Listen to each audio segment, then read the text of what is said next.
രണ്ട് രാജാക്കന്മാർ 15-ാം അധ്യായം 4-ാം വാക്യം. എങ്കിലും പൂജാഗിരികൾക്ക് നീക്കം വന്നില്ല. ജനം പൂജാഗിരികളിൽ യാഗം കഴിച്ചും ധൂപം കാട്ടിയും പോന്നു. അസരിയാവ് യഹൂദയിൽ രാജാവാകുന്ന കാര്യം പറയുമ്പോൾ അവിടെ പറയുന്ന പ്രസ്താവനയാണ്.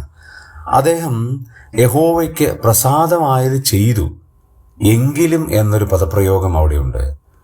ഈ പദപ്രയോഗം രാജാക്കന്മാരുടെ പുസ്തകത്തിലുടനീളം കാണാൻ കഴിയും. എങ്കിലും പൂജാഗിരികൾക്ക് മാറ്റം വന്നില്ല.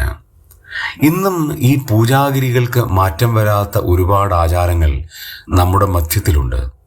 അത് കളർ എന്ന പൂജാഗിരിയാണ്. വർണ്ണവിവേചനം ഇന്നും സഭകളിൽ നിലനിൽക്കുകയാണ്. ജാതി എന്ന പൂജാഗിരിയാണ്. ജാതീയ വിവേചനം സഭകളിൽ നിലനിൽക്കുകയാണ്.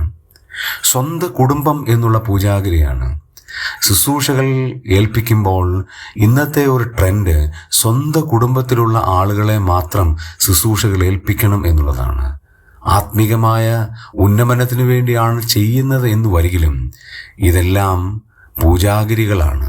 അതിന് മാറ്റം സംഭവിക്കണം.